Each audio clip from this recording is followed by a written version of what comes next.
Y nuestro texto base, el libro de Génesis capítulo 3, versículo 15. Y pondré enemistad entre ti y la mujer, y entre tu simiente y la simiente suya. Esta te herirá en la cabeza y tú le herirás en el carcañal. Esta palabra hace miles de años, no sabemos cuánto, fue un juicio de parte de Dios en contra a todos aquellos actores que tuvieron que ver en la caída del hombre. Y encontramos dentro de estos juicios de Dios que Dios le emite un juicio en contra de la serpiente. Y sabemos que no es en contra del animalito, ¿verdad? Es en contra de aquel espíritu que estaba dentro de aquel animal, ¿verdad? Podemos decirlo así. Sabemos que los seres caídos no, son incorpóreos, y la Biblia misma nos dice que la serpiente antigua es el diablo y Satanás, y al mismo tiempo es el dragón del libro de Apocalipsis. Y hay ahí una enemistad que desde ese momento comienza a confrontarse, y la enemistad es entre la serpiente y su simiente, sus descendientes, y la mujer, que la mujer puede ser, o hay varios tipos aquí, puede ser la misma Eva, puede ser o no puede ser. Es Israel, es la iglesia, y también es María, ¿verdad? Y también la simiente de la mujer es Jesús. Entonces esa enemistad iba a trascender por generaciones, y es la enemistad que podemos ver en este tiempo. Y podemos ver cómo se manifiesta todo ese trabajo de las tinieblas, y más específicamente lo que usted y yo estamos viendo, ¿verdad? Entonces la simiente de parte de la serpiente está haciendo su trabajo, pero la simiente de parte de Dios es porque está esa simiente que esa serpiente no puede tomar el control entero del mundo, amados, porque hay quien lo está deteniendo y hay algo que lo detiene. Para hacer un resumen, en un par de minutos hablábamos la semana pasada que cuando hablamos de simiente, hablamos de semilla, y semilla tiene que ver con un gen, o tiene que ver con gen. Y gen es la información genética que todos nosotros tenemos, y genética son las características que dan esos genes, y de ahí encontramos generaciones, que son la transmisión de esas características. Y podemos ver, por ejemplo, la Biblia nos dice que la maldad del hombre se traslada hasta la tercera y cuarta generación. Hablábamos la semana pasada que por el cúmulo de iniquidades, que por el cúmulo de maldades, aquel ser que fue creado como una luz bella, le fue sacado de su ADN esa luz, y Dios lo convirtió en ceniza, dice la palabra de Dios. Entonces, ¿qué causó que fuera trastocada su genética de luz a oscuridad? Fue la maldad, fue el pecado. Y vimos la semana pasada cómo hubo una separación cuando Dios crea los cielos y cuando crea la tierra, de la luz y las tinieblas, y lo hace en el primer día, cuando en el cuarto día fue que Dios crea el sol y crea la luna. Esta separación entonces es de esas dos simientes, la simiente que prefirió honrar a Dios, y la simiente, la tercera parte, que prefirió seguir al enemigo. La semana pasada vimos cómo al principio, cuando Dios estaba creando la tierra, existía solamente una simiente, y en el libro de Job nos habla que todos los ángeles, la creación de Dios, todas las estrellas, todos los hijos de Dios, dice, adoraban a Dios, todos. Entonces había una sola simiente, y con la rebelión de esa luz bella que se convierte en Satanás, entonces ahí vemos una división de simientes. Vimos la semana pasada cómo también de la palabra gen viene la palabra generar, y generar es crear, y sabemos que Dios de la nada puede crear, y Dios es el creador de todo lo que existe. Por eso el libro de Génesis es la creación de todo lo que hay. Dios puede generar, pero el enemigo degenera. Entonces, aquello que Dios crea, el enemigo trata de destruirlo. Y dice Juan 10:10 que el enemigo vino a tres cosas: a matar, a robar y a destruir. Entonces, vino a degenerar lo que Dios generó. Pero Jesucristo vino a regenerar. Jesucristo vino a poner nuevamente en el lugar que Dios originalmente, la intención de Dios, y que el enemigo la degeneró. El Señor lo vino a recuperar y vino a regenerar. Y estamos viendo, amados, los últimos tiempos de este mundo, cuando el Señor va a regresar y esa regeneración completa, nosotros vamos a ser arrebatados y venimos con el Señor y vamos a ser colaboradores de Él en la regeneración de la tierra. Gloria al Señor. Dice el primer libro de Pedro, capítulo 1, versículo 23, que nosotros hemos sido renacidos no de simiente corruptible, sino de incorruptible por la palabra de Dios, que vive y permanece para siempre. Recuerda que aquel hombre llamado Nicodemo llegó de noche buscando al Señor en el libro de Juan capítulo 3, y él quería saber qué era el nuevo nacimiento. Y Jesús le explica y le dice que es necesario nacer de nuevo.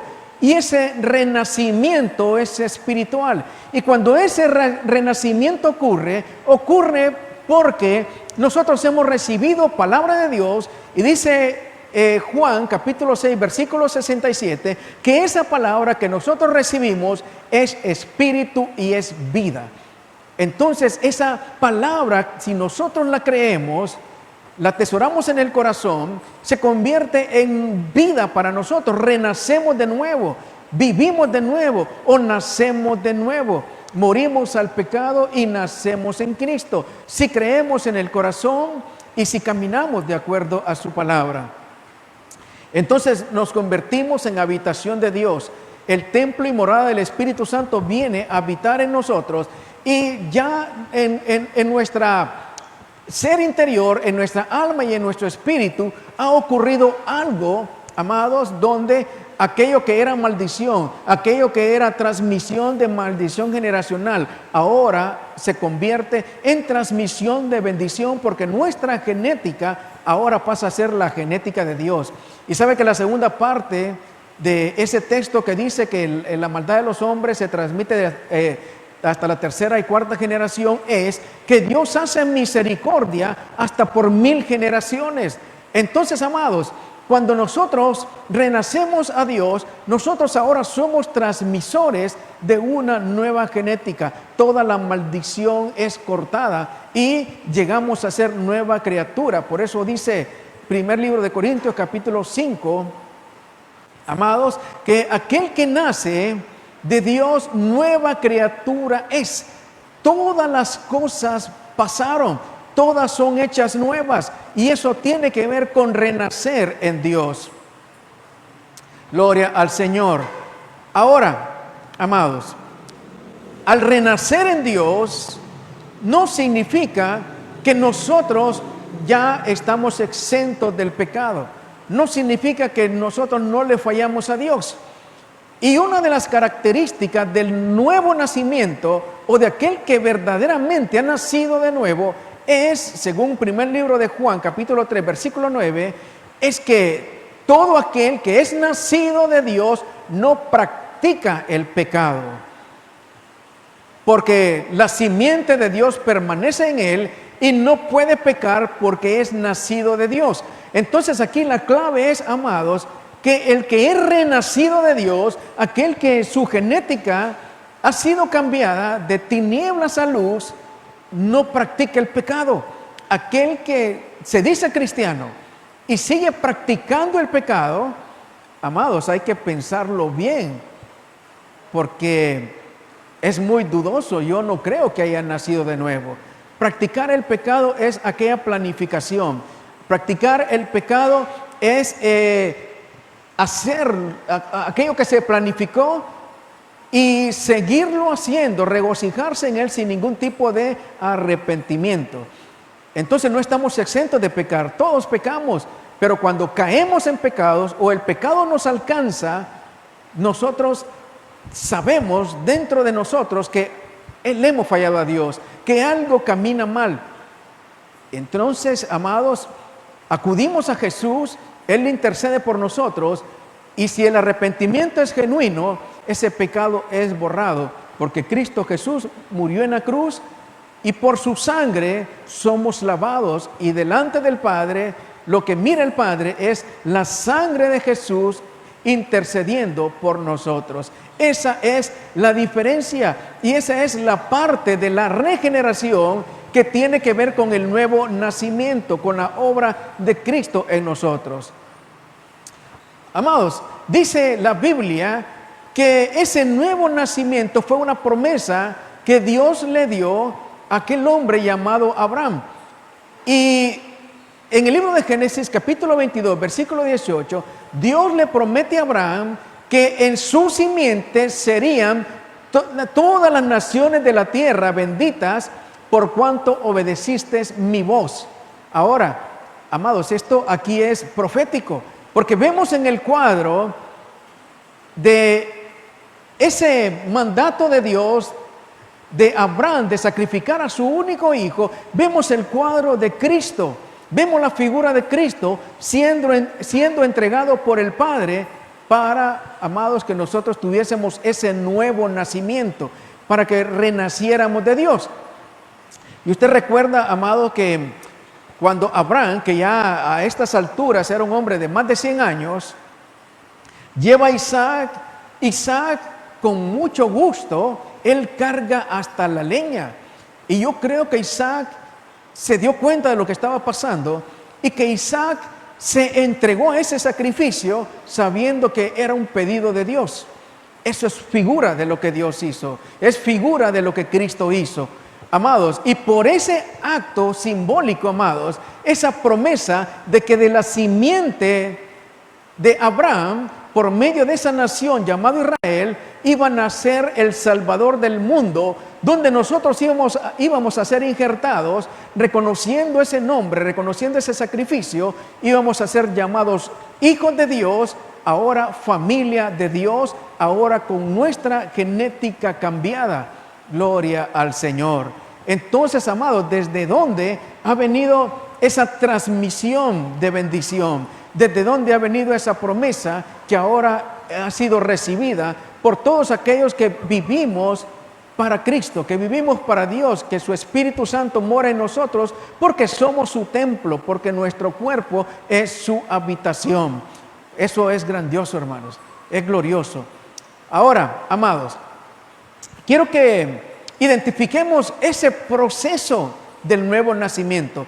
¿Recuerda usted, amados, que cuando Dios crea al hombre y lo pone en el huerto del Edén, Dios sopla de su aliento y el hombre tiene del aliento de Dios y por eso se convierte en un ser viviente? Dice el libro de Juan, capítulo 1, versículo 3, que todas las cosas por Él fueron hechas y sin Él nada de lo que ha sido hecho fue hecho. En Él estaba la vida y la vida era la luz de los hombres. Amados, esa luz que esos seres amados, caídos de tinieblas perdieron, nosotros la hemos recibido. Jesús, amados, construyó todo lo que existe, todo lo que hay. Y está muy claro en este texto que Él lo hizo todo y lo hizo por Él y lo hizo para Él. Y ese aliento de vida, hermanos, si Dios es luz, si Jesús es luz, esa luz penetró en el interior de los hombres y la genética de los hombres se convirtió en una genética de luz. Y recuerda que la semana pasada hablábamos que cuando el hombre peca, así como por la multitud de las iniquidades de la luz bella, perdió esa característica genética de luz, así cuando el hombre peca, amados, se ve desnudo. Y yo le decía que no creo que aquel primer hombre fuese un ingenuo, que fuese como un niño, sin tener ningún tipo de malicia de saber lo que era desnudo y cubierto. Lo que sucedió es que él perdió su vestidura de luz Y él pudo verse desnudo porque el pecado hizo que hubiese un trastoque de su genética. Entonces, amados, esa luz que hay en Dios, esa luz que hay en Cristo, fue la luz que Dios le transmitió al primer Adán. Pero el segundo Adán, amados, según la palabra de Dios, vino y nos la dio a nosotros también. Por eso dice Juan capítulo 20, versículo 21. Entonces Jesús les dijo otra vez: paz a vosotros. Y habiendo dicho esto, sopló y les dijo: recibid el Espíritu Santo. Ahora se da cuenta. Al principio, cuando Dios crea a Adán, sopla esa luz que hay dentro de él, y el hombre se convierte en un ser de luz, y por el pecado pierde esas características genéticas. Cuando Jesús viene y hace esa obra de regeneración, Jesús, amados, sopla nuevamente aliento de vida por medio del Espíritu Santo. Y los primeros que reciben el Espíritu Santo son aquellos 10 apóstoles. Pastor, ¿y por qué aquellos 10? Bueno, porque uno recuerda que tomó la decisión de quitarse la vida, Judas. Y el otro, por incredulidad, no lo recibió. Tomás no estaba ahí. Entonces, amados, qué tremenda es la incredulidad. Y se perdió ese tremendo privilegio en ese momento. Entonces, amados, recibieron dentro de ellos el soplo de vida de Jesús, los discípulos. Y luego en Pentecostés habían 120 que fueron bautizados. Y ahora, amados, todo aquel que cree en el Señor Jesucristo y en su corazón, hermanos, le recibe como su Señor y Salvador, es sellado por el Espíritu Santo, y ese mismo soplo de vida que recibieron aquellos primeros 10 hombres y luego aquellos 120, viene, amados, a cada uno de nosotros, y comienza una genética nueva, y comenzamos nosotros a ser llamados y reconocidos en el mundo espiritual como hijos de Dios. Porque son cosas que suceden en esa dimensión espiritual. Pero ¿sabe quién sí puede reconocer eso? El enemigo. Y la semana pasada yo le ponía un ejemplo. Y en el libro de los Hechos encontramos a unos exorcistas ambulantes que iban y trataron de exorcizar a un endemoniado. Y le decían: en el nombre de Jesús del que predica Pablo. Y el endemoniado les dice: yo conozco a Pablo, yo sé quién es Jesús, pero ustedes quiénes son. Aquellos hermanos no tenían esas características genéticas de luz y el demonio no los reconoció. Pero usted y yo, que hemos reconocido a Cristo Jesús, hermanos, en el mundo espiritual somos conocidos ahora como hijos de luz. Por eso la Biblia dice que pasamos de de tinieblas a su luz admirable. Pasamos de muerte ahora a vida. Gloria al Señor.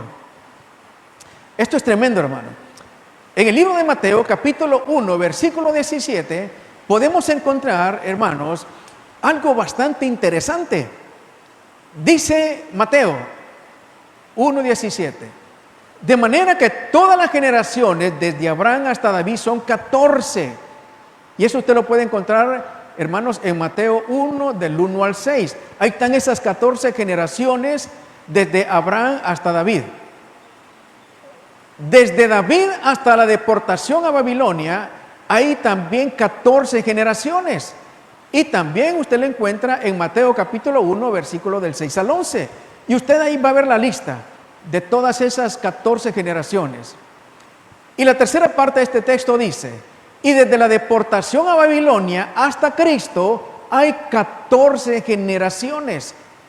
Entonces, aquí Mateo hace una división de 3 juegos de 14 generaciones, y la última división es la que llega hasta Cristo. Desde la deportación de Babilonia hasta Cristo, 14 generaciones. Y usted me dirá: pastor, ¿y esto por qué es importante? No coma ansias, ahorita le voy a explicar. Y para esto necesitamos revisar, hermanos, el libro de Mateo capítulo 1 versículo 12, donde ese tercer juego de 14 generaciones es contado. Dice Mateo 1:12, después de la deportación a Babilonia, Jeconías engendró y Jeconías se convierte en la primera generación, Salatiel es la segunda.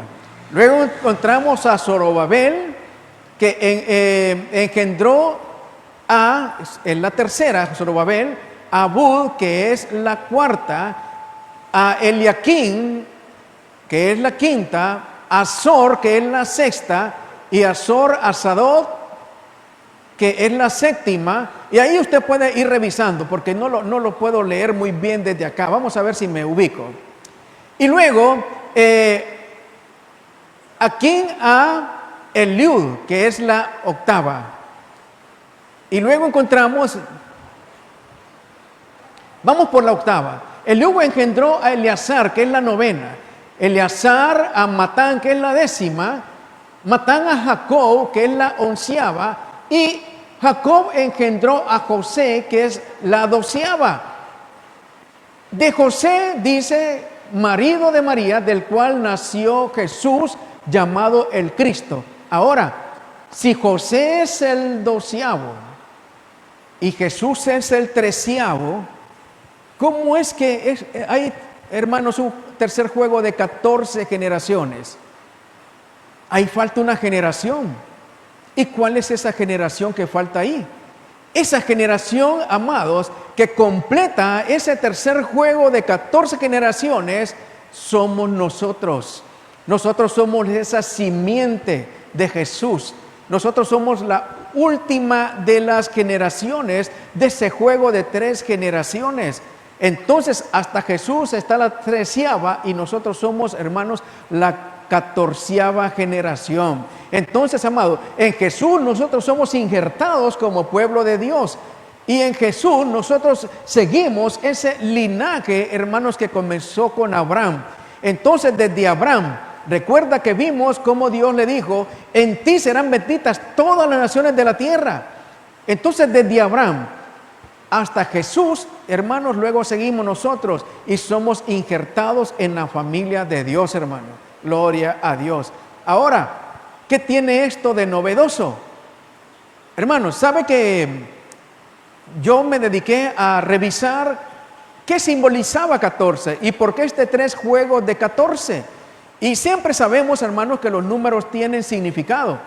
Y sabemos que, por ejemplo, el número 3 nos habla de la divinidad, del Padre, del Hijo y del Espíritu Santo. Ahora, hermanos, el número 14 que representa, en el libro de Ezequiel, capítulo 45, versículo 21, encontramos, hermanos, la representación del 14.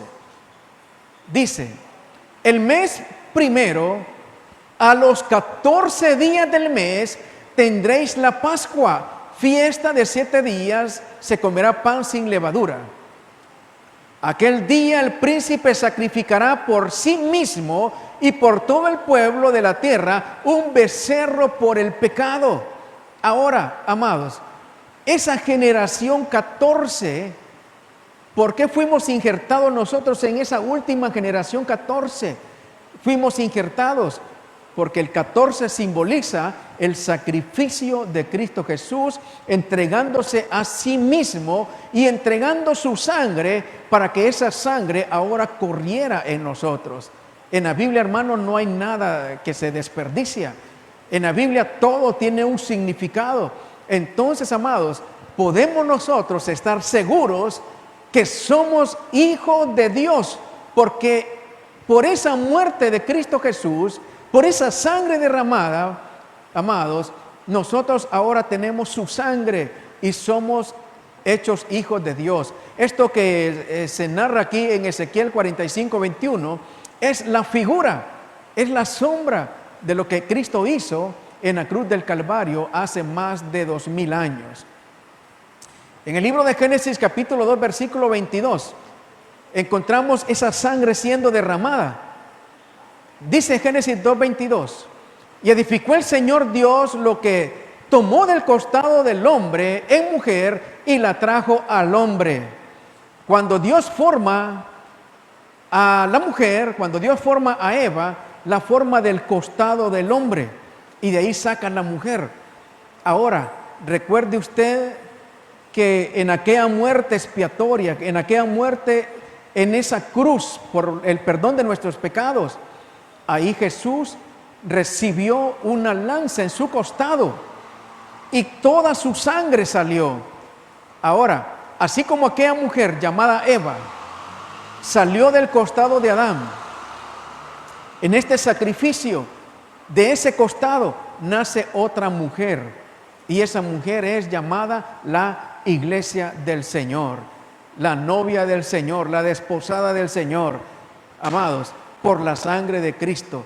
Entonces, por esa sangre, la generación 14 llega a ser familia de Dios. Entonces, amados, no sé si a usted le parece esto algo maravilloso, algo sorprendente. Hermanos, no es fanatismo, no es algo que nosotros hacemos para calmar nuestras conciencias. Dios ha hecho una obra, y esa obra la ha manifestado por medio de Cristo Jesús, y podemos encontrar en las Escrituras cómo Dios nos ha hecho partícipes de ese nombre, de ese linaje, de esa realeza, por medio de la sangre de Cristo Jesús. Entonces, amados, cuando Cristo muere, ahí de su genética nosotros recibimos y hemos sido formados ahora como la novia de Cristo. La mujer que salió de la costilla de Adán, ahora sale de la costilla de Jesús. Por eso lo que perdió el primer Adán, el segundo Adán, dice Pablo, lo recuperó. Esto es tremendo, hermanos. Esto es algo maravilloso. Cómo nosotros podemos ver todo ese proceso de Dios para que nosotros llegáramos a ser sus hijos. Así es que todos, amados, los que hemos recibido a Cristo Jesús, hemos llegado a ser hijos de Dios. Todo lo que le hemos recibido, hemos llegado a ser hijos de Dios. Y dice la Biblia que aún todavía no se ha manifestado lo que vamos a hacer, porque todo esto es espiritual. Todo esto solamente puede palparse en el mundo espiritual, porque nosotros no nos podemos percibir muchas veces como hijos de Dios. Muchas veces los problemas, muchas veces las circunstancias, muchas veces los retos de la vida, tantas cosas que hacen que vengan a nuestra mente, a nuestro corazón, sentimientos de fracaso, sentimientos de tristeza, y muchas veces hasta sentimientos de depresión por la frustración, hermanos, de enfrentar tantas cosas negativas. Pero sabe una cosa, en medio de todo esto, usted es hijo de Dios, usted es hija de Dios. Así es que levántese, así es que arriba, así es que nuevamente con el ánimo muy arriba, porque tenemos genética de Dios, porque somos hijos de Dios y porque hemos llegado a ser familia de Dios. Esto es grandioso, hermano. Gloria a Dios. Aleluya. Dice Efesios 5:30, porque somos miembros de su cuerpo, de su carne y de sus huesos. Recuerda que Adán dijo de aquella mujer, esta va a ser llamada varona, porque es carne de mi carne y porque es hueso de mis huesos.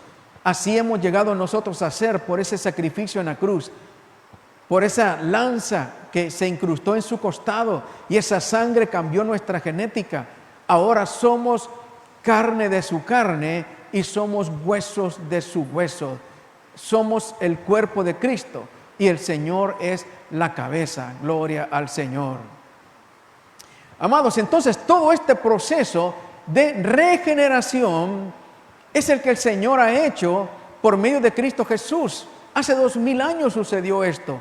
Entonces, amados, hemos sido marcados, hemos sido sellados, y lo que estamos esperando es el retorno de nuestro Señor, el retorno del esposo que se lleva a su novia, que le está esperando. Gloria a Dios. Entonces, este es el proceso de regeneración. Ahora, hermanos, la Biblia nos habla, y vimos un poco la semana pasada, de cómo aquel ser de luz en él mismo comenzó un proceso de degeneración y luego contaminó a aquellos primeros hombres, degenerándolo. Degeneró también la tierra y sigue, amados, haciendo ese trabajo de degeneración. Dice el libro de Génesis capítulo 3 versículo 14: y Jehová Dios dijo a la serpiente: por cuanto esto hiciste, maldita serás. Amados, aquella serpiente que sabemos que, hermanos, es lo que dice Apocalipsis, la serpiente antigua, es el mismo dragón, es el diablo y Satanás, recibió una maldición. Y para ellos no hay redención, para ellos no hay regeneración. Entonces todo lo que ellos hagan es degeneración. Cuando Dios le dice a la serpiente y la maldice, le dice algo muy interesante, hermano. Dentro de las maldiciones que ella recibe, sí va a arrastrar, número 1, y que polvo comerás todos los días de tu vida. Ahora, hermanos, ¿de qué hizo Dios al ser humano? Dice la Biblia en Génesis 2:7 que Dios formó al hombre del polvo de la tierra, hermano. Entonces, ¿sabe qué? Hay una confrontación de simientes. Hay una confrontación de simientes de la serpiente antigua con la creación del polvo de la tierra. Ahora usted me dirá: pastor, pero ¿cómo es esto? De que usted me quiere dar a entender que la simiente de la serpiente se come al ser humano. ¿Sabe, hermanos, de qué forma? Hermanos, ellos vienen y hacen ese trabajo por medio de lo que nosotros vemos día con día, conflictos. Pareciera que ellos se alimentan de los conflictos del ser humano. Por eso, hermanos, vemos que en la historia de la humanidad siempre hay conflictos de guerras, siempre hay derramamiento de sangre, siempre, hermanos, desde Caín hasta la fecha vemos violencia. Vemos, hermanos, en los hogares cómo hay esos conflictos, cómo hay pleitos, cómo hay división, hermanos. Entonces, cómo hay aflicción. ¿Qué es lo que estamos nosotros atravesando en este tiempo? En este tiempo, hermanos, toda mente, todo corazón, ¿verdad? Y especialmente aquellos que no tienen a Dios, están temerosos. ¿Quién se alimenta del temor del ser humano? ¿Quién se alimenta de la angustia del ser humano? ¿Quién se alimenta de la depresión del ser humano, hermano? Entonces, pareciera que ese estado que es fomentado, hermanos, por esos gobernadores de las tinieblas, que son parte de la simiente de la serpiente, para que el mundo siempre esté en un completo caos, es como un tipo de alimento a estas entidades. Ahora, recuerde usted que son seres incorpóreos. Recuerde usted que son seres que no se alimentan, hermanos, de pollo chuco, no se alimentan de baleadas. Entonces, ¿de qué se alimentan?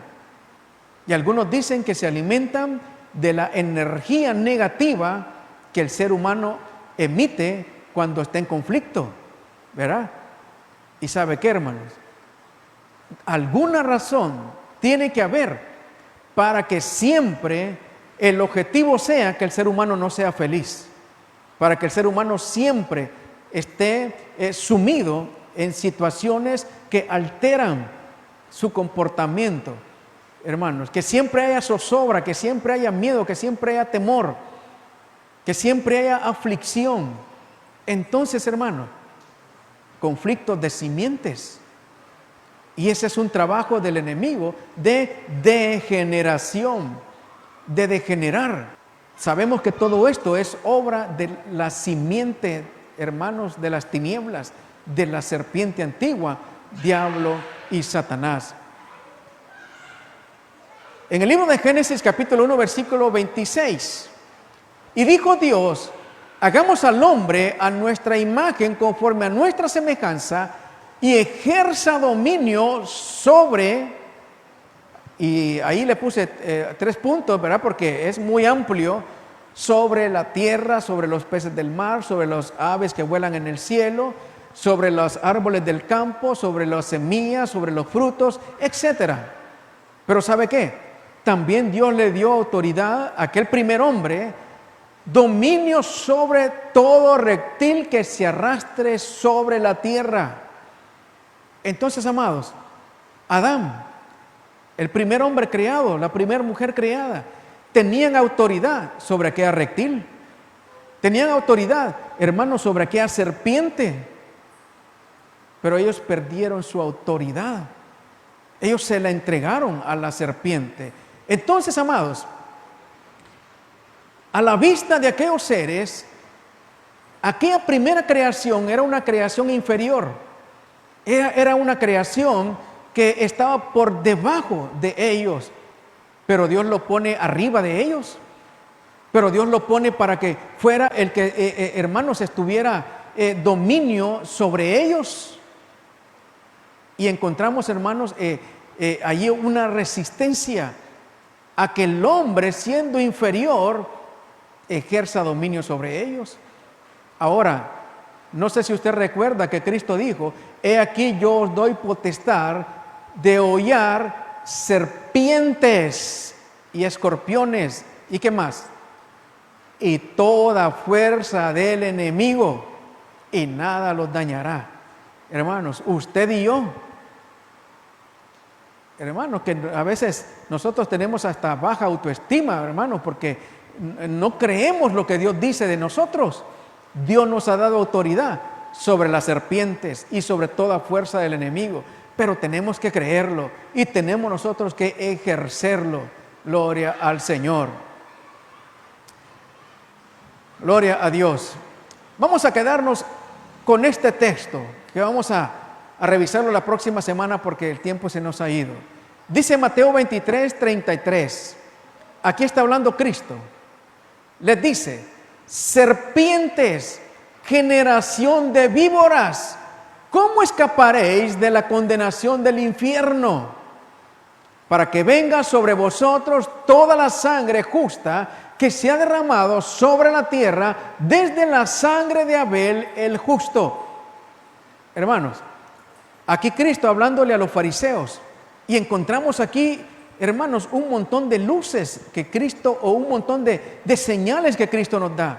Número 1, llama a aquellos hombres serpientes y les llama generación de víboras. ¿Por qué Jesús, hermanos, no les mencionó algún otro tipo de, o los comparó con otro tipo de animal? ¿Por qué no les dijo: ustedes son burros porque no entienden? O porque ustedes son como los chanchos, o ustedes son como las lechuzas. El Señor usa, hermanos, para compararlos a las serpientes, y los llama generación de víboras, como para reafirmar, hermanos, la idea que el Señor nos quiere transmitir. Ahora, el Señor deja ver que para esta simiente no hay escape del infierno. Y les hace una interrogante: ¿cómo ustedes creen que van a escapar del infierno? Y sabe que yo me hago esa misma pregunta. Todos estos gobernadores de las tinieblas que sirven a la serpiente, que sirven, hermanos, al dragón, al diablo y Satanás, ¿qué recompensa creen que van a tener? ¿Cómo creen que van a escapar del juicio de Dios? ¿Dónde creen que se van a meter? ¿Cuál es la promesa que la serpiente les ha dado? Es interesante, hermano. Ahora, cuando Cristo les está, hermanos, nombrando como serpientes y generación de víboras, no solamente es una comparación. ¿Sabe por qué? Porque Cristo está haciendo una alusión hasta el tiempo del derramamiento de sangre de Abel. Hermanos, hasta aquellos primeros hombres. Y desde allá Cristo se remonta hasta ellos y les dice: ustedes son esa generación. Ustedes son la simiente de esa serpiente que se movió en el huerto del Edén. Ustedes son esa generación, ustedes son esa simiente de serpiente. Entonces, amados, esa simiente, a través de la historia, podemos ver cómo esa generación, hermanos, se ha manifestado y en este tiempo se sigue manifestando. Vamos a quedarnos aquí, amados, porque el tiempo se me ha agotado esta noche. Y también no olvide de suscribirse a nuestro canal de YouTube, Misión Pastoral Las Guacamayas, donde también estamos subiendo algunos videos. Que Dios les bendiga, amados.